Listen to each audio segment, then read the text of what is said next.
Good evening to one and all, and welcome to the History Hour of Xavier Center of Historical Research.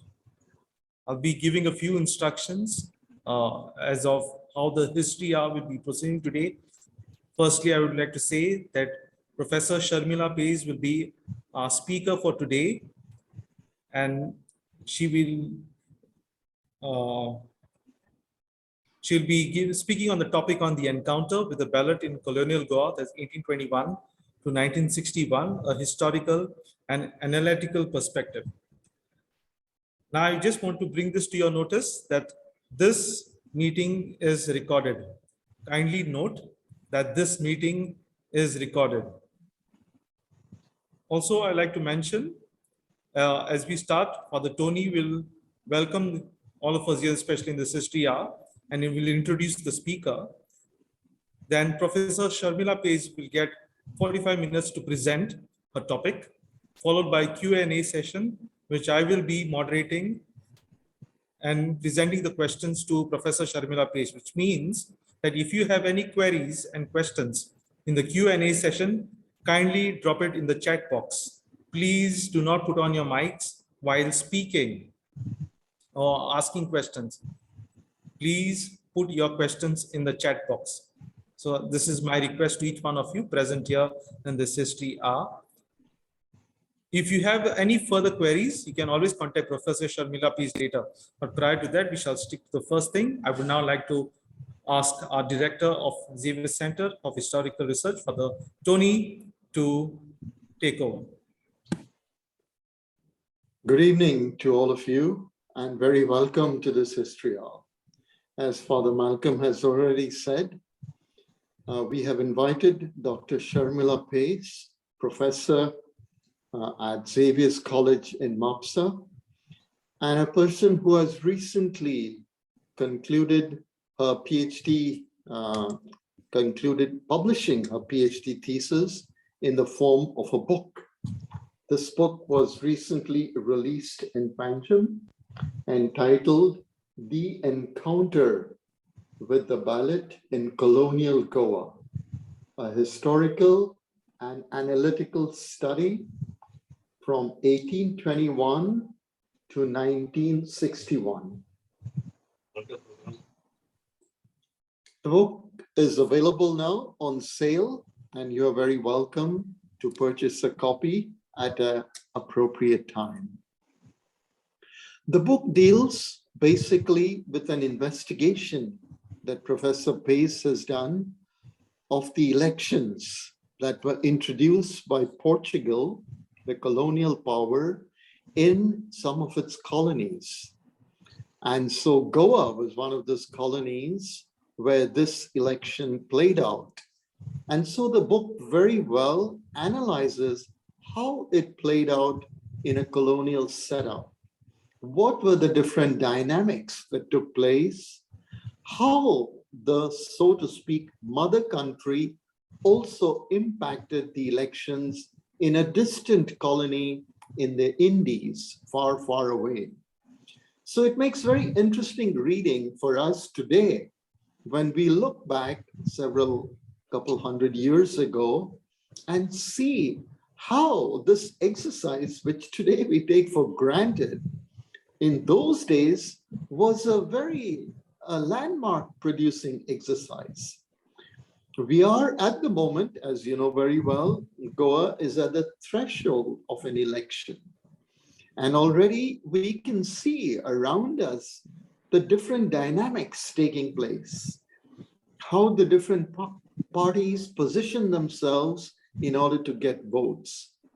So this is not new, and that is what is good about Professor Pais's book, that she touches upon all of these behavior patterns, so to speak, what we say in the social sciences, and does an analysis and offers it to us today to reflect upon. I'm very happy that Xavier Center can host Professor Pais. For one thing, she's our neighbor, professor at St. Xavier's College. She has also researched for this book in our library. So it's a great honor for us, and we're very happy.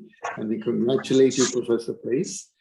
And we hope that this association, this intellectual association, continues between the college and us here at the Xavier Center, and also between us as persons and scholars who are working in different fields and in different disciplines.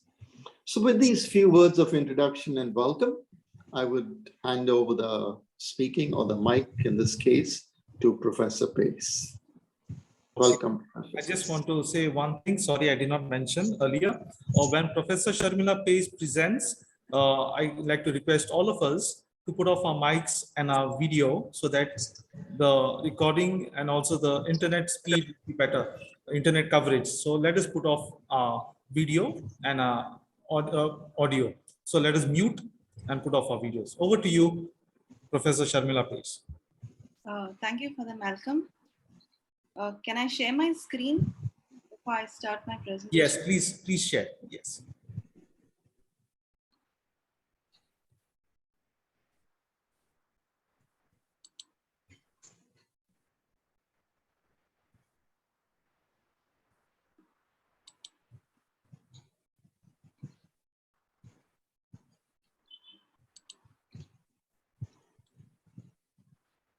Can you help me, Father? What do Okay.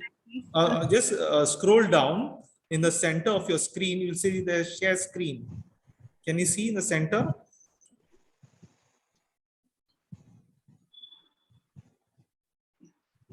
just give me a moment, Father. Yeah, sure. Please take your time. No issues.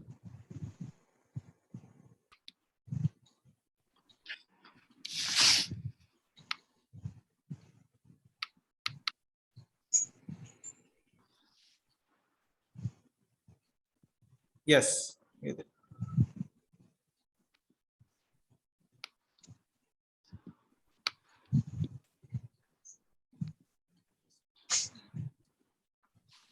Yeah, it's perfect. Yeah, you can go ahead. Yes.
Thank you, Father Tony De Silva, for your generous, or rather generous, introduction of my profile. Respected Father Tony De Silva, Director of Xavier Center of Research, Father Malcolm Barreto, Administrator of Xavier Center of Historical Research, and the main person who has been coordinating with me since quite some time. Friends, colleagues, particularly students who I have specially invited today for this talk, because I want them to have an exposure of Xavier Center of Historical Research. Helped me immensely over these years. I'm sure they will learn much from this interaction. At the onset, I must thank Father Tony De Silva for having invited me to address this talk as a part of the History Hour. I'm so glad to be associated with Xavier Historical Center of Research. In fact, my association dates back to a very long time, since I have been studying at Goa University as a postgraduate student, and it has enhanced with every decade thereafter. I've been working, as Father has mentioned, with Xavier Center, not only for my thesis, but prior to that for the minor research project, for presentation of papers, for various seminars.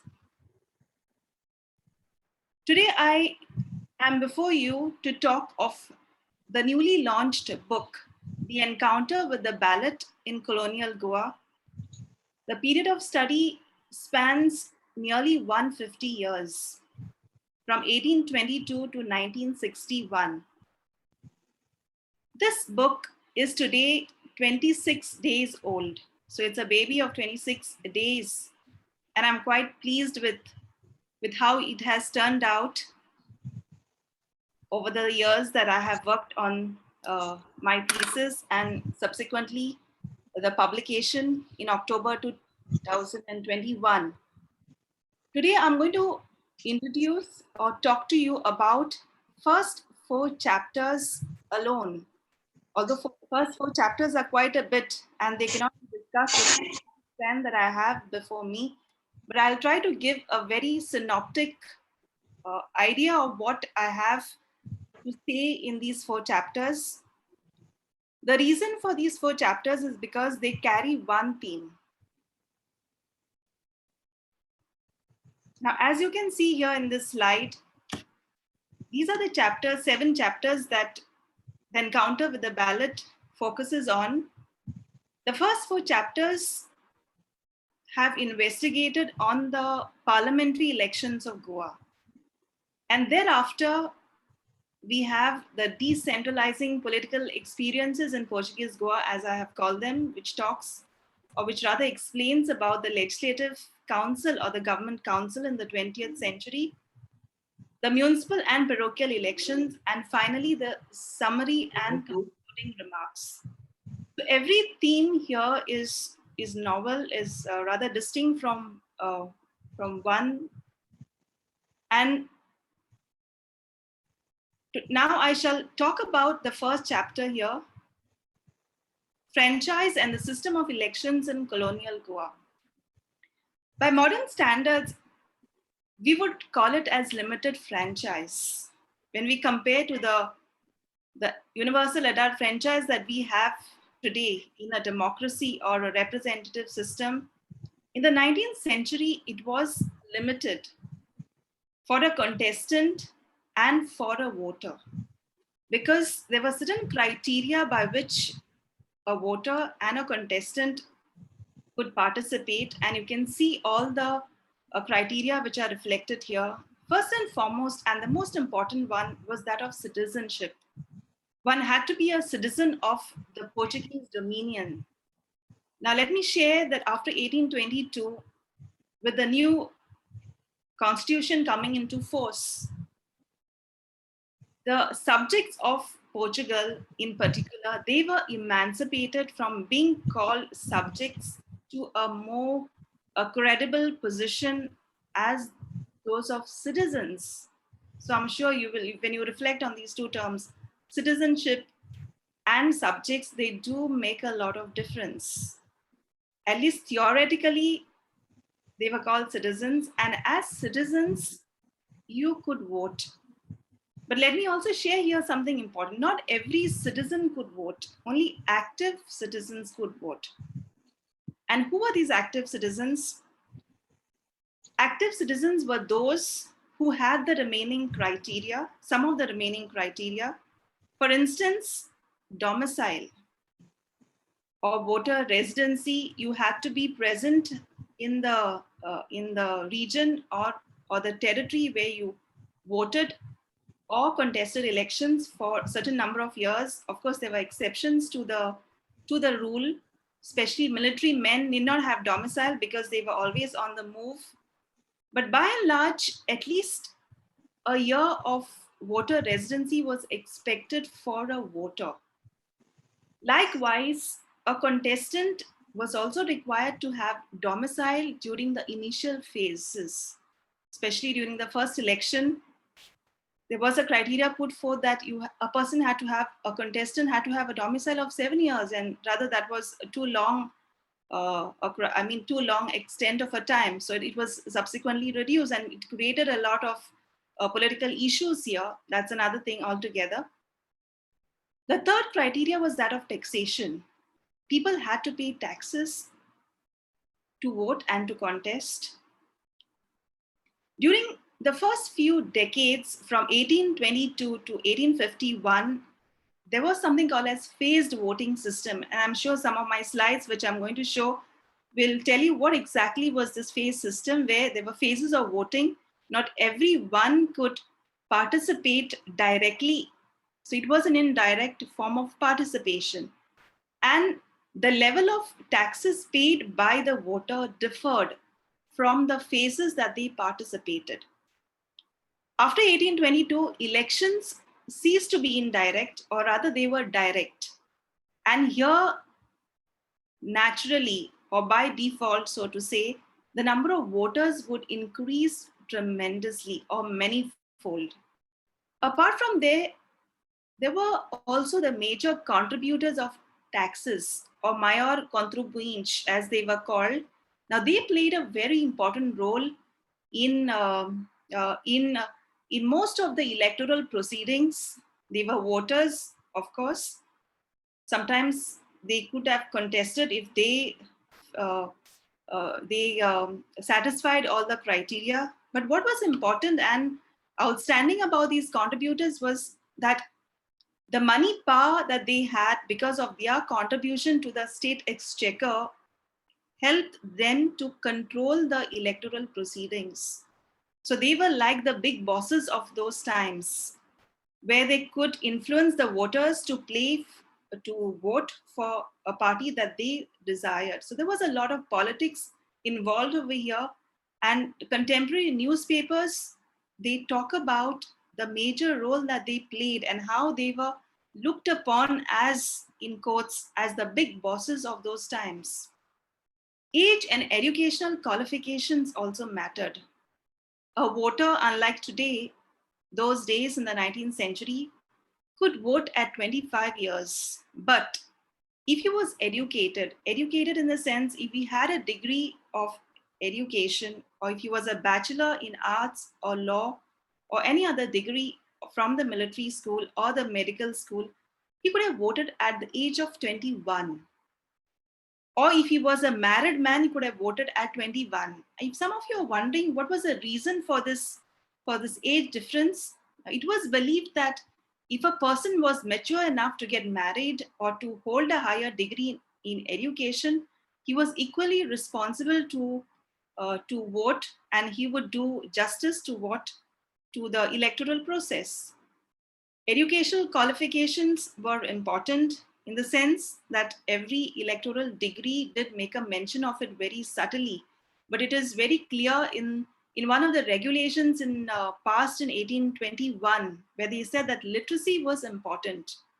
And although most of the regulations that have been referred to for this work, they don't really spell it out clearly, but it implied that a voter had to be literate.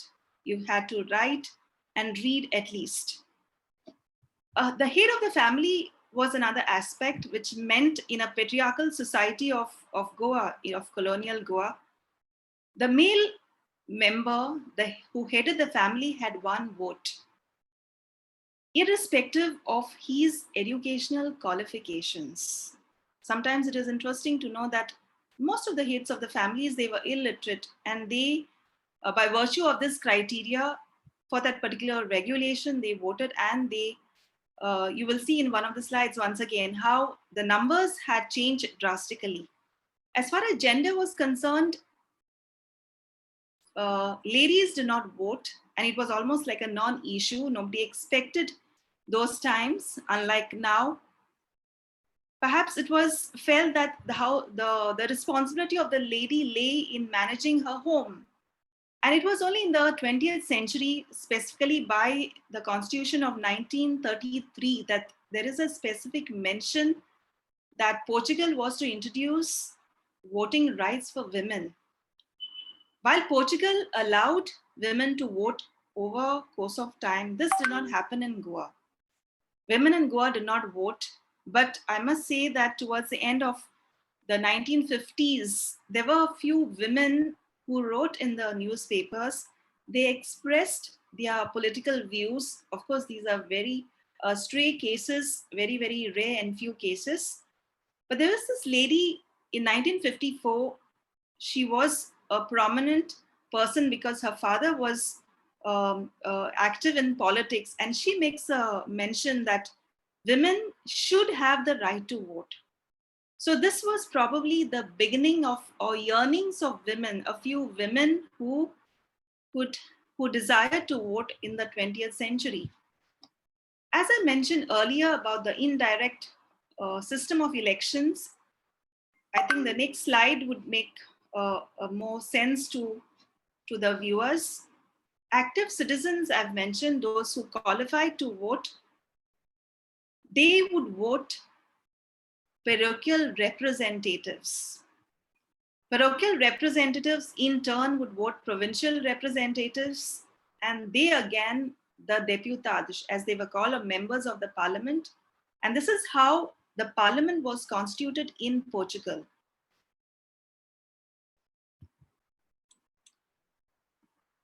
Now, after I think this date is not seen here, after 1852, as mentioned once again earlier, elections became direct.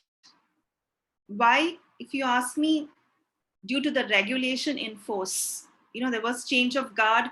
There was a more liberal government which came to power in Portugal.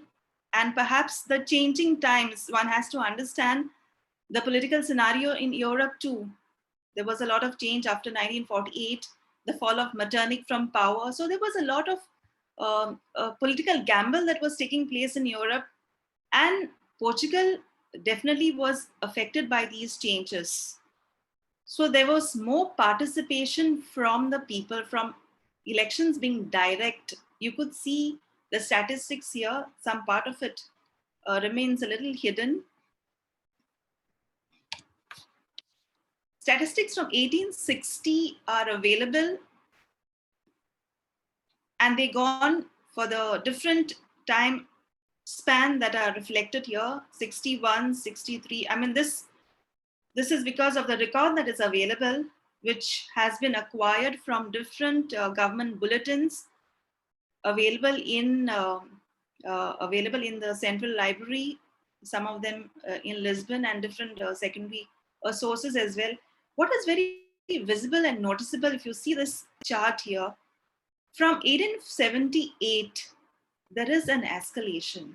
And then you have again a rise here, 28,000, and this is a mammoth jump to 74,000. What could be the reason for this?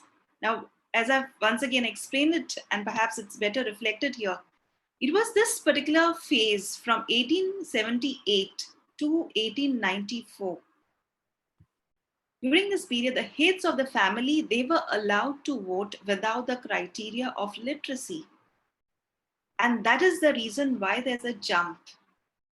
If you ask me if the statistics are factual, I suppose they are factual because this is the data that is provided from different sources.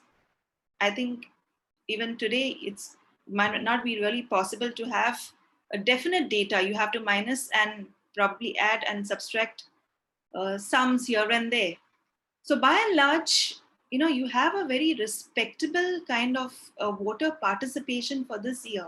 And thereafter, you see a decline.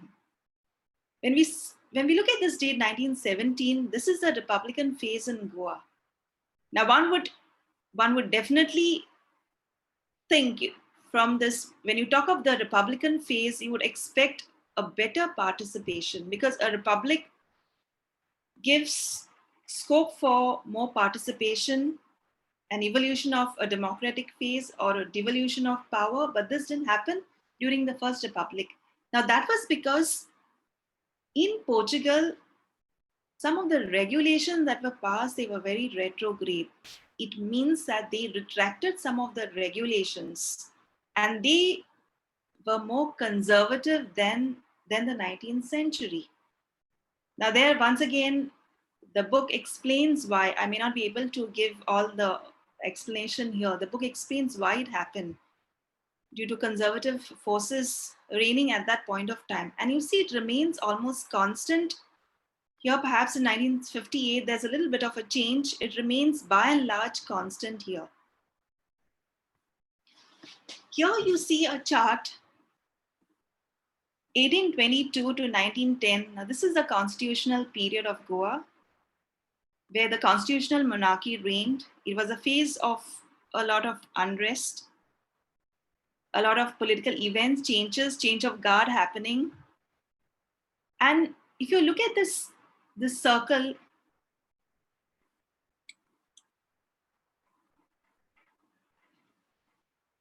the large chunk of this is for the contestants. The large chunk of the circle is taken by the Portuguese candidates, which meant that the Portuguese contested and they won majority seats.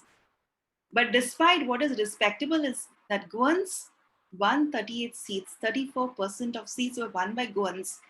Under these circumstances, I think it was very respectable, which also shows that Goans fought this challenge very vociferously. They contested and they tried to capture as much as possible.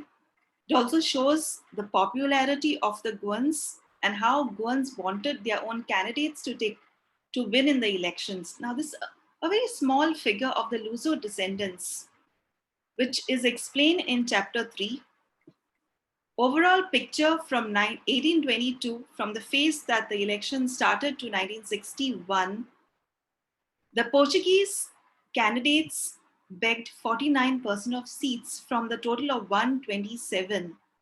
Once again, I would consider it as a very respectable tally of 43% and 11% by the Luso descendants. You don't really see a change here. It remains static, 11% at this phase, and it doesn't change. So it means that they did not really win more seats in the subsequent phases of elections. One also comes across substitution and re-election, which meant in the event or eventuality of a death of a parliamentarian, re-elections could be held or his place could be substituted by another person. Conflict resolution is something that is really amazing, which was very revealing to me as well. I've learned so much from this aspect of conflict resolution. Right from 1839, there is evidence to prove that the elections in Goa were a gamble for power. There were a lot of drama, theatrics that was involved. There were electoral brawls, caste rivalry. At every level, there were challenges. Now, so much so that the Portuguese in Goa and in Portugal, they were rather upset about the political scenario in Goa. They were disturbed about the Goan situation. Their disturbance meant that the Goans were very active. And Goan active participation and challenging the Portuguese was rather disturbing to them. So at every level, you see, sometimes you will be amazed to read about parallel voting, which you hear in modern times, rigging of elections, all kinds of issues, which of course could be resolved through the highest body of appeal. The Tribunal for the Verification of Powers was an apex body which was based in which was based in Lisbon. Appeals were sent there very, very often, right from the 18th century to around 1911 or so. There were several appeals. They really cannot be counted. Apart from this apex body, one could also appeal to begin with to the local arbitrating bodies, which I think is a natural course of action. You don't really appeal to the highest body, but you appeal to the local commissions and so on. There were different grades of appeal till the matter went to the viceroy or the governor who was in power. And finally, when it was not resolved in Goa, it would reach this tribunal. Now, chapter 2, I think I would be a little more brief on this chapter, speaks about party politics, the different ideologies that reign supreme in Goa, the evolution of parties, or rather from factions to parties and caste rivalry. And this focuses on the constitutional regime, if you go by the date mentioned here. For a very long time, you can see that Portugal almost alternated between absolutism and liberalism. Dom Miguel, who stood for absolutism, and Dom Pedro, who was a representative of the liberal forces. It was but natural that the Guan deputados or parliamentarians were inclined to the liberal ideology because all along prior to 1821, they were at the periphery of Guan politics. There was a lot of prejudice, racial prejudice that existed. And Guans did not, although there were a few exceptional cases, once again, I would not have a blanket statement made here. There were a few Guans who did occupy important positions, but by and large, most Guans occupied a secondary position vis-a-vis their European counterparts. So thus, in the first election here, amazingly, two Guans won, and this disturbed the Portuguese as well as the Luso descendants. There were lots of appeals, disturbances, and they felt that Guans had committed a fraud. And thus this was the beginning of an era of like how you would call it as dynamics of power, right from in 1822, which continues till 1895. And all along you see liberal factions versus the absolute faction. The liberal faction, they took various names. There are different names for parties, but eventually they either stood for a liberal faction or for the absolutist faction. You have something called as the Cartistas and the Perinos. The Cartistas were the supporters of the Charter of 1826. They were more conservative, and these were the supporters of Bernardo Pérez da Silva, who were liberals. Thereafter, we see the phase of the Setembristas, which was a liberal party, which reigned supreme during this particular period against a conservative party here. One also comes across these two parties, which are not really popularly heard of in many secondary published sources, either in Portuguese or perhaps they are noticed in the Portuguese sources, but not so much in the English sources. So this was a liberal party against a conservative faction, which was established in 1840s. Now let me share here that these parties had their base in Portugal. Like, so to say, an umbrella party was established in Portugal and then a shadow party being established here in Goa. All of these parties, the liberal faction where the Goans dominated, was called as the Partido Popular. This was a name that one hears of not only in the 19th century, but all throughout the 20th century, including the Republican phase. Sometimes even after 1945, there is a mention of Partido Popular, which signified Guan solidarity, or rather Guan's trying to contest on this platform. Now here, I just wish to sum up, not really talk about it in detail. Now, all these three slides which are shown here, they talk of the voice of the Guans, either the Setembristas as they were called, or Partido Popular, which actually stood for Guan interest. The Guan parliamentarians all along, they spoke very vociferously or very, or rather to say, champion the cause of Goa, irrespective of the consequences. Now you can imagine a situation where Guans elected to power, they go to Lisbon and they argue in the parliament, which was a very large body in favor of Goa, irrespective of whether they would win or not. Unlike today, where we see, how you want to safeguard your interests. But here, people like Bernardo Pérez da Silva were selfless. They didn't care what would happen to them next. But amazingly, they won elections time and again, which shows that they were men of integrity and they really didn't care, but what they didn't care for their personal gain, but rather for Goa. I think Bernardo Pérez da Silva set an example for the rest to follow. So you have a host of a host of parliamentarians who followed the footsteps of Bernard Pérez de Silva, including uh, uh, Jeremias Mascarenhas and Father Kana, who was, both of them were clergymen. Besides, you have many of them, almost 48 or 9% of them were Goans. So you have in the book, actually it was in one of the appendix of one of the appendix brings out the names of all the Goan contestants. Now they were very vocal, and this was very disturbing to the Portuguese. Sometimes it was a big embarrassment for the Portuguese. But one has to applaud the efforts of these parliamentarians.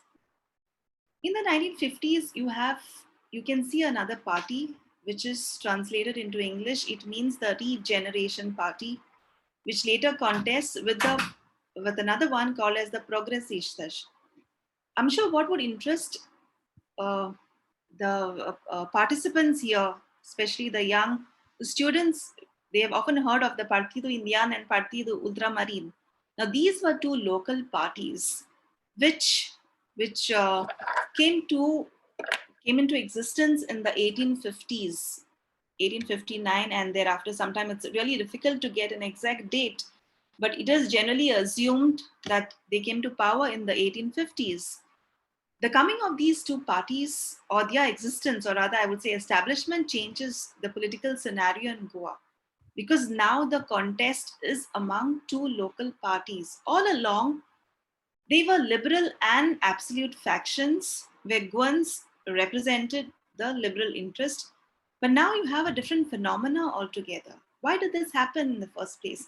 Once again, you have to understand the political scenario, the 1850s, the late 1850s. There were a lot of things happening in Portugal. It was an era of liberalism, and it has its impact in Goa. And you have these two parties coming to being established in the Goan politics. For a long time, one sees unity prevailing in elections among the Goans, and right from 1822 to 1864, one notices unity among all factions of Goans. They fought together. Although there were caste underpinnings, one cannot really deny that. But as far as elections or electoral contests were concerned, they formed a unified group. But thereafter, after 1864, you notice a caste divide. And it remains in the political scenario for a very long time. What could be the reason for that? Now, there are probably two main reasons. One is you have the formation of two political parties which are governed or led by two dominant men from Salcete. One is Bernard da Costa and José Ignacio de Loyola, who actually led these two parties. They belong to two different caste groups. So that is one of the reasons why one sees factional divide. Now, secondly, both these men, they were very qualified. They were very vocal. They were men of two different perspectives. And probably when you have such men of such titans having different views, which also could have led to this conflict. And I think there's another factor, that the press played an important role in creating a divide in the society. So over course of time, basically the Kshatriyas, the Christian Kshatriyas of Goa were associated with the Partido Indiano, and the Brahmin faction came to be associated with the Partido Ultramarin. The newspapers of the times over the decades, they took sides against, either in favor or against, the parties that they championed. Now, the third chapter is divided into three factions. Now, let me just pause, and Father Malcolm, you can tell me to stop or to hurry up, because I'm not really aware of. No, you continue. I will tell you to stop. Don't worry. So the third chapter actually is on, the power elite. It's called as the power elite in Goa. And this chapter is very dear to my heart. It's more lighter than second chapter because second chapter or chapter 2 is loaded with political information, party politics, which becomes rather heavy for a reader. But unlike the second chapter, this is more lighter, and it discusses once again certain unusual phenomena which take place. Rivalry between the Goan elite and the Luso descendants, competitive spirit between the old and the new conquests, and the role of the church in elections. Here, who constituted the elite are explained in the chapter, so I don't want to talk about them. Among the Goan elite, when I say the Goan elite, they were the local Goans, although some would agree that the Luso descendants were also Goans. Yes, they were also Goans. You can have them as one of the categories, social categories of Goa. But if you read the press, especially that of 1835 and 36, or perhaps a few years thereafter, the press which was managed or run by the Europeans and the Luso descendants, they make a clear distinction of the Goans and the Mestizos. There are statements which are really loaded with sarcasm and bias or prejudice to whichever faction they spoke to at that point of time. So Goan elite I'm referring to is basically the Catholic elite who played a very predominant role in politics and elections. The Hindu elite also formed a part here, but not as much as the Catholic elite. But let me also share that Hindus, Muslims, and Parsis theoretically also could take part in the elections and they could contest elections. Sometimes we remain, at least some of the books that I have come across, stress on the fact that Hindus participated in the elections after 1910, which is absolutely, not right. Hindu participation is visible right from 1836. Although elections started in 1822, there are records in Portugal, in the Lisbon Parliament, which show that Hindus could participate, and they did participate as voters. They could contest, but there was no evidence of contestants in 1836. But voters, yes. In 1854, there were contestants, just a handful, maybe one or two in an election. So there is evidence to show otherwise. Apart from there, the Hindu elite also were appointed as election commissioners. Sometimes they were in charge of election proceedings in the new conquest as well as the old conquest. So that is the reason when I talk of Goan elite here, I'm referring to the Catholic elite and the Hindu elite. Unfortunately, it didn't strike me then to find out about the Muslim participation, although now it strikes me that I could have really referred to certain boxes, kaishas as they are called, which probably in certain villages of certain electoral circumscription of Bicholi, where the Muslim residents, were found. Now, one of this chapter here also talks about the rivalry between the old conquest and the new conquest. What was this rivalry about? Now, all along, the old conquests dominated the electoral scene because these were the domains or regions which were added by the Portuguese during the first phase of their conquest. So they were into the Portuguese system of administration for a very long time. Subsequently, during this time, the new conquests were added to the Portuguese territories. And you see a rift here during the phase of elections, especially in the 19th century. This divide is very, very visible. Who battled here, or what was the rivalry about? It was once again the elite, not so much the common man, because the common man are really beyond the political interest. So it was the Goan elite in the old and the new conquest who were rivals. And the Portuguese administration favored the new conquests very surprisingly. I mean, I found it very surprising from the records, at least to me, it was surprising then. Why the new conquest? Why is the Portuguese administration favoring the new conquest? Because all along the the the, the parliamentarians from the old conquests, like Bernardo Pérez da Silva, Antonio Pacheco, and so many of them, they won from the old conquest, and for the Portuguese, they were the troublemakers.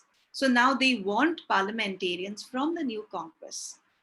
So there are a lot of leeway that are given to, in terms of electoral regulations, concessions that are given here, and there is enough of correspondence to show, not only in Goa but also in Portugal, letters of the Queen Dona Maria II being sent to Portugal, wanting to know why the electoral process in the new conquest suffers a setback.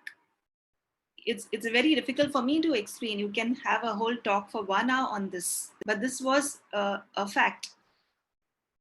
We also have the role of the church, and as expected, the church would definitely side the state. But apart from, I'm not really talking of that kind of an issue here, but the church was asked, or rather demanded, to play a crucial role, giving certain kind of moral guidance to the participants and to voters at different level, which meant that every election was preceded by a religious service, a homily, where the voters and the participants, they gathered and they would listen to interesting sermons or homily from churchmen. How they had to be judicious. You know how generally you preach at a religious service. How Catholic ethics demanded that you be judicious. So these are the aspects that the church was involved. Singing of the hymn to the Holy Spirit, or Te Dio as it was called. So this was something that was common for every election.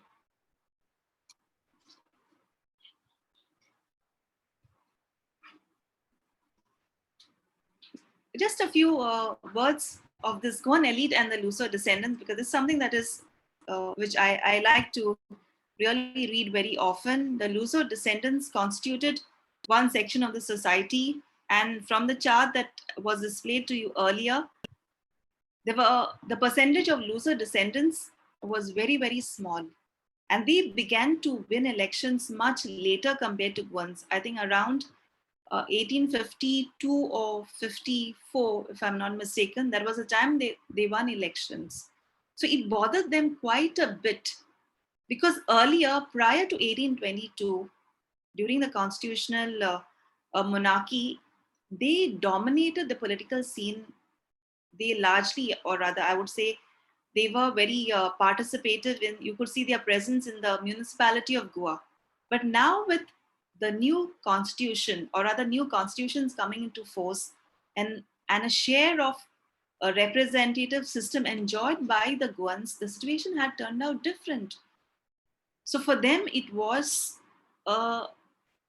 occupying a subservient position when they didn't win the elections. So this forms a very interesting read, actually, for me, and I'm sure there are people who would be intrigued to know about this, how there were arguments and counter arguments of how the Goan elite were dominating the scene, how there were illegalities that were carried out by the Goans. So a lot of this phase, a lot of this aspect is explained here.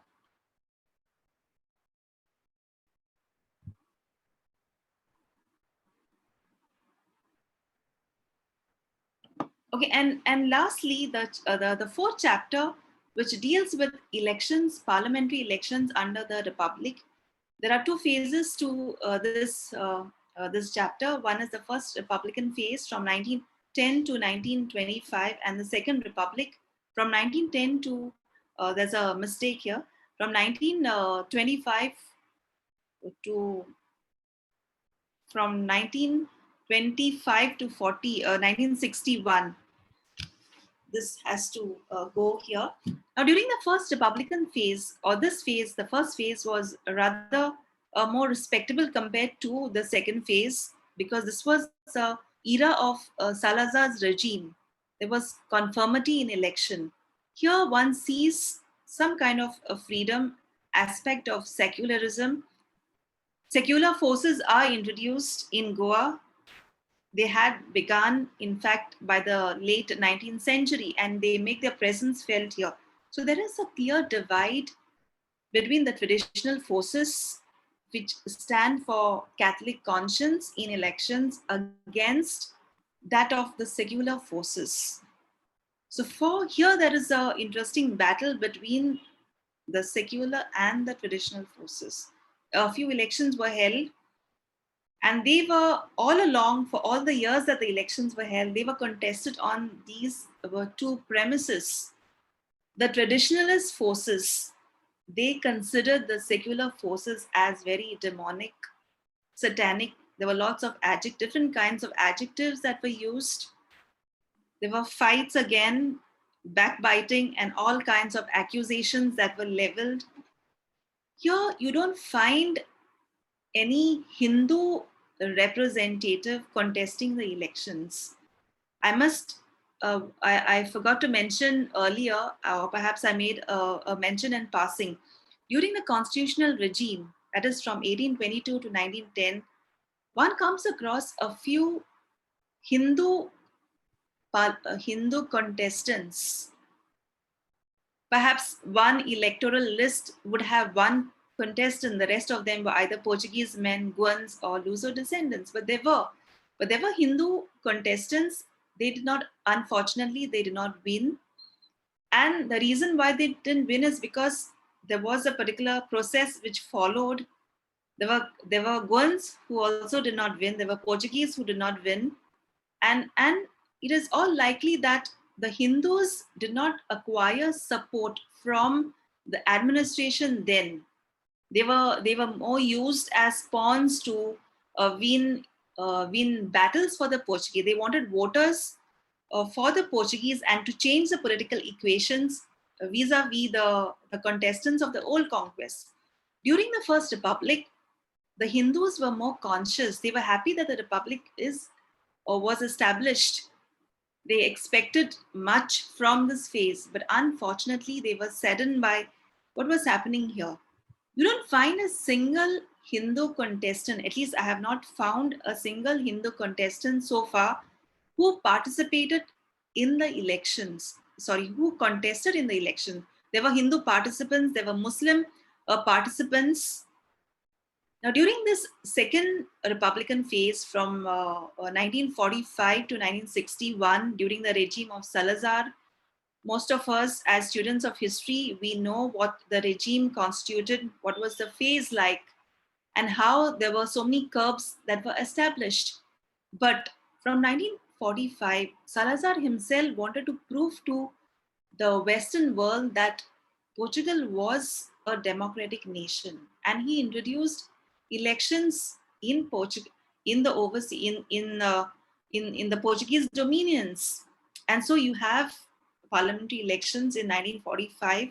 Unlike the common belief that there was one party, of course there was one national party, but there were a lot of independent candidates who could also contest these elections.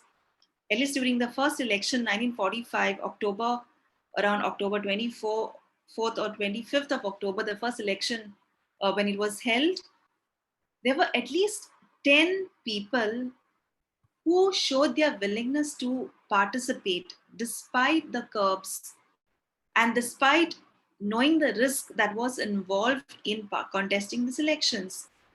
But unfortunately, things did not go their way. Some of them backed out because they knew that the outcome of the elections was very obvious.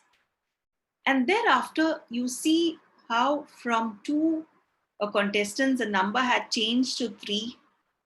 There were, during this phase, you come across 2 Hindu parliamentarians. In fact, this was something that is, this was like the change of a paradigm shift, as you could see here. Not in the history of, right from 1822 to 1945, you don't see any Hindu parliamentarian. But thereafter, in the 1950s, you see two Hindus as parliamentarians. Now, how did this miracle happen? Now, once again, you have to understand the mentality of Salazar. He was quite eager. There were a lot of pressures on him after 1954, the satyagrahas that were taking place in Goa. So there was more pressure, and probably he wanted to enlist the support of the Hindu candidates or appeal to the Hindu voters and contestants. So this is what the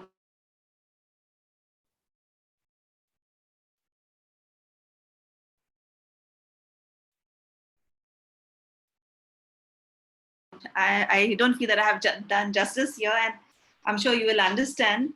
But a reading of the work, The Encounter with the Ballot, will explain more issues.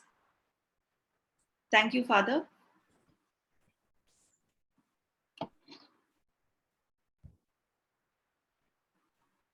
One second. Yes. Can you hear me, Father? Yes, I can hear you. I'll just stop the sharing. I'll just stop the sharing now. Yeah. Okay, thank you, ma'am, for the wonderful sharing of the encounter with the ballot. Now, I just proceed. We have around 10 to 15 minutes at our disposal for the question and answers. I have already spoken to the audience already. I'll just remind once again, if you have any queries, comments, questions, kindly drop in the chat box. There was a clarification asked whether the topic what you're talking on the election includes voters in Goa, Daman and Diu. Okay.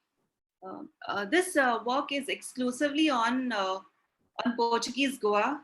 Voter statistics on Daman and Diu is available in the caixas of Lisbon, but my study did not really extend to Daman, because that would it would mean a much wider study. But for the information of the person who has asked, there are voter statistics. I think this is a topic that one could even research in the future. In the summary and the concluding remarks, I have mentioned that it gives scope for one to have a comparative study between colonial Goa and the Daman and Diu, which would of course widen the research and knowledge, enhance knowledge. This is something that one can explore in the future. Yes, I'm still waiting for some questions, clarifications from the audience.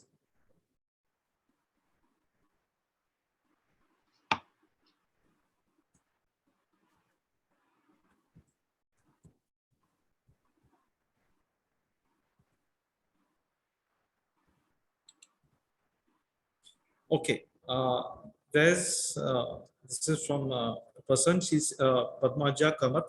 She said, did the Hindu members of the Portuguese Parliament actually help Salazar in managing the image of his government? Okay. Now, if you were a candidate of Salazar, you had to toe the line of Salazar. You could not really criticize his policies. I made an attempt to, there is something called as the Diary of the Parliament Records, which is available online, and you can go through. There are such volumes and volumes of material. You have to search bit by bit to find out what was. So an attempt was made by me to actually find out if they made any comments which I could incorporate in my work. But unfortunately, I could not. I could not find any matter related, or perhaps it requires more investigation. But one thing, Dr. Padmaja, I would like to mention is that if you were a candidate of Salazar, it was but natural that you might as well talk good of the Portuguese regime. That was, if you wanted to be in good books with Salazar, the fact that he had chosen you, he had nominated you as as a parliamentarian, that was but natural. But I can't really give you evidence to state what were the statements made by them. Now, in 1945, for instance, let me share that there were these two Catholic parliamentarians, Froilan de Mel and Cunha Gonçalves. They, especially Froilan de Mel, he speaks against the Portuguese. He doesn't speak directly, but he talks about the need for reform. And Salazar is so disturbed by these comments that they are not nominated during the subsequent election. So I think by default or by natural course of action, they would have to talk good about the regime. Okay, this is from Charles Lobo. He says, the first political party of India was born in Goa, Partido Indiano, etc. But INC is shown as first political party in India. And he says history needs to be revised after 1961, which is not done, he says. He says the Margao September incident was the first Jallianwala Bagh of Goa, but this is not highlighted anywhere. So you have any comments to this? The first political party born of India. Now, I've mentioned that there were factions like Partido Popular. It was a Goan faction. I call it as a faction, not a party. Because for the simple reason, a party is more organized. But sometimes in the records, you come across Partido Popular as a party which was representative of the Goan faction. So all along, right from 1822, there have been factions which were ideological, based on certain ideologies. And over course of time, there have been parties which have their base in the metropolis. And I would agree with the person who has highlighted this issue that Indian National Congress was not the first party born in Goa. Partido Indian, Partido Ultramarin, they were definite political organizations which were established. And I would even say that Partido Popular, it's called as Partido Popular. So when you talk of popular party, translated into English, it means a popular party which had its base was established in Goa. So you can even consider Partido Popular as the first party. And thereafter, you have these two parties, although it's difficult to get an exact date as to when they were established. What's the other? Yeah, Dr. Padmaja Kamath has thank you for your reply to a question. Now, this is from Amita Khanekar. She says, do you know of the caste composition of the Hindu contestants and voters before 1910? Yes. Yes, it is. Okay, there was another question which I think I didn't address. I will address Ms. Amita Kanekar's aspect. Now, about the Jallianwala Bagh, as I can see, there's a comment on that. September 1890 election. I don't know if it perhaps would sound a little exaggerated, or maybe it would. I don't know whether it's right to compare the Jallianwala Bagh incident to this one. Perhaps not. It was a very violent incident which took place and perhaps should not have taken place. So, I mean, that's what I feel. Then what was the... Okay, I'll repeat again. This is Amita Kanekar. She said, do you know the caste composition of the Hindu contestants and voters before 1910? Yes, caste composition you can make out from, of course, the names of the candidates, because there's something called as a list of voters in the poll records. You have a big, a large a large paper with different columns. The names starting on the left, you have a series, the names of the person written in Roman script and Devanagari. signature in the Devanagari script. And I suppose by the virtue of the surname, one can identify the caste. I have not mentioned this, perhaps it didn't strike me, or the lack of time, because certain issues are so extensive. I must say that a voter who fulfill all of these criteria, irrespective of the caste, could vote. In the book, I mentioned something like the populist elements, populist identities in elections. And what I refer to is, irrespective of your social class, your caste, if you fulfill the criteria, right from being a potter to a cobbler to any social category that one belonged to, you could vote. So there is evidence that, in fact, I have it right at home with me, because this was something that was very interesting all along. I felt, even as a student and as a researcher, I felt that participation was very elite based, but it was not. Any person could vote, and this more so after 1878. This becomes very, very prominent. If you could, as a Mason, I think one of the appendix of my book also mentions, but it's not very clear. It's not very visible, but it's titled as Populous Elements. But largely the Saraswats of Goa, they occupied important positions as members of the electoral commissions, especially in the new conquest. Some of them also in the old conquest. But in the new conquest, you could have a clerical Ishkriva who was likely a Saraswat, or probably a member of the Kshatriya community in regions where they dominated. Sometimes, in the parochial bodies, parochial elections, which I have not spoken of, in most of these regions, there were the upper elite Hindu caste groups or members of the Hindu caste who were in charge of these commissions, census commissions, and so on and so forth. I must also say that Deepu Rane, who we study often in the Rani revolts, he was one of the contestants for the parliamentary election. I think, excuse me for the wrong date, but because I don't have the record with me right now, somewhere I think around 1854, there was a time that the Dipaji Rani revolt was raging in Goa. So he was one of the contestants, but unfortunately, he did not fare very well. His voter count was less. He did not even cross a double-digit mark. Like many others, he was not the lone case. There were many others. There were a few who won a majority. Okay.